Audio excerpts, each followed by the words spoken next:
आता महाविकास आघाडीचं एकदा जागा वाटपाचं फॉर्म्युला ठरलेला आहे, त्याच्यावरही आपल्याला ती नाकारता येणार नाही आणि त्याच्यातला मार्ग निघेल आणि मार्ग काढून ती जागा आम्ही जिंकू अशा पद्धतीचं महाविकास आघाडी म्हणून आमचा सगळ्यांचा प्रयत्न राहणार आहे। पण मला एक प्रश्न आहे की महायुतीमधला महाभारत अजूनही संपलेला नाही।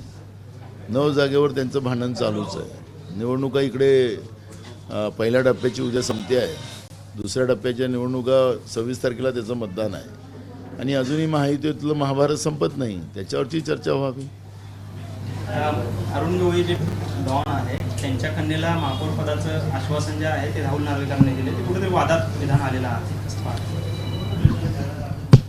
या भाजपच्या नेत्यांना जे सत्तेचा माज आलेला आहे आणि जे मस्ती आलेली आहे, या पद्धतीचं वक्तव्य करून आम्हीच सगळं काही करू शकतो आणि अमरपट्टा घेऊन आलेलो आहोत आणि कसं जिंकता येतं हा एक प्रयत्न ते करतात आहे आणि त्याचाच तो प्रत्यय आहे की राहुल नार्वेकरांनी असं स्टेटमेंट करावं आणि आम्हीच दाखवावं, हे महाराष्ट्राच्या पुरोगामी विचाराला न परवडणार आहे।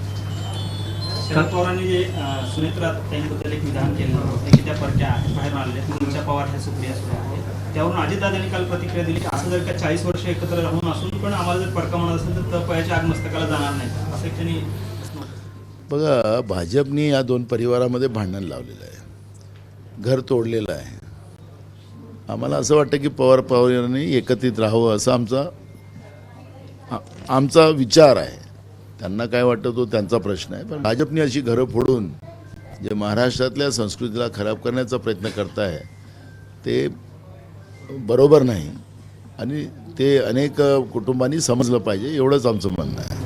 अजितदादांच्या एका विधानावरून सध्या चर्चा आहे की कचाकच पटणादाबा निधी मोठ्या प्रमाणात येतो, मात्र त्यांनी असा प्रश्न उपस्थित केले राहुल गांधींनी पण 1 लाख रुपये खात्यात टाकतो, टकाटक गरिबी हटणार असं विधान केलं।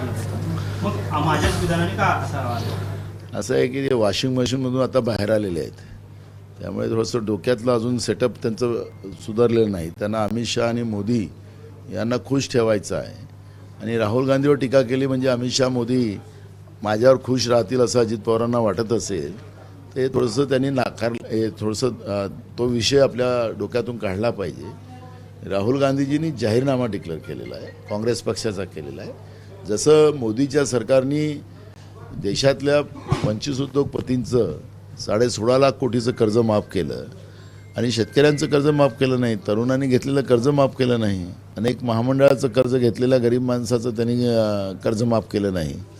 त्यामुळे हे जे 16.5 लाख कोटी रुपये ज्या पद्धतीनं मोदी सरकारने जनतेच्या पैशाची उधळपट्टी केली आपल्या मित्रांसाठी, आम्हाला जनतेचे पैसे वापस करायचे आहेत, पण ज्या निधीचा ते सांगतात आहेत ते वित्तमंत्री आहेत, याचा अर्थ की कुठला रस्ता द्यायचा असेल म्हणून तुम्ही आम्हाला मतं मारा असं हे जे आमिष आहे ते आमिष त्यांना देता येत नाही आणि म्हणून थोडंसं त्यांचा आशीर्वाद पुन्हा राहावा वॉशिंग मशीनचा असा प्रयत्न अजित पवार करत असतील तर हे काही बरोबर नाही। सुरेश नवले जे खरं शिंदे गटाचे माजी मंत्री राहिलेले आहेत त्यांनी असं विधान केलेलं आहे, घरचा आहेर दिलाय की 3 खासदारांचा बळी घेतला, भावना गवळी असतील, गोपाल तुमाणे, हेमंत पाटील यांचा बळी घेतलेला आहे आणि मुख्यमंत्री एकनाथ शिंदे हे भाजपच्या चक्रव्यूहात अडकलेले आहेत आणि विधानसभेपर्यंत पक्ष गळात जाईल।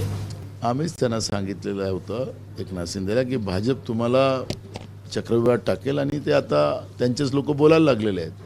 हे पहिलेच आम्ही एकनाथ शिंदेंना विधानसभेत मी सल्ला दिलेला होता। चंद्रकांत दादा जिल्ह्यामध्ये होते काल आणि ते असं म्हणतात की 33 महिने आम्ही काय बघूला आम्हाला माहिती आहे, फडणवीसांना अटक करण्याचा कट जो आहे तो महाविकास आघाडीने बदलला। ते या जिल्ह्याचे पालकमंत्री आहेत, त्यांनी या जिल्ह्याच्या पिण्याच्या पाण्याचा पहिले प्रश्न सोडवला पाहिजे, जनावरांच्या चाराचा प्रश्न सोडवला पाहिजे। हे राजकारण करण्यापेक्षा पालकमंत्र्यांनी आपलं काम केलं पाहिजे। पण ज्या देवेंद्र फडणवीसांनी रेमडेसिवीर इंजेक्शन सोडवण्यासाठी तो गुजरातचा व्यापारी जो काळा बाजार करत होता त्याला रात्री 2 वाजता पोलीस स्टेशनमधून जाऊन पोलिसांवर दबाव आणून ज्या पद्धतीने त्याला सोडवलं तर ते तर गुन्हेगार प्रवृत्ती होती। त्यामुळे गुन्हेगार प्रवृत्तीला अरेस्ट करणं हे काही चुकीचं आहे असं मला वाटत नाही। पण या निवडणुकीच्या वेळेस आणि विशेष करून ते पालकमंत्री आहेत, पिण्याचा पाण्याचा प्रश्न सोडवायला पाहिजे ना सोलापूर जिल्ह्याचा। आज इथं 1 लोक पिण्याच्या पाण्यासाठी भटकत आहेत, ती काळजी त्यांना नाही, पण राजकारण करणं आणि सत्तेचा दुरुपयोग करणं हा भाजपचं धंदा आहे आणि ते करतात आहेत. एबीपी माझा, उघडा डोळे बघा नीट.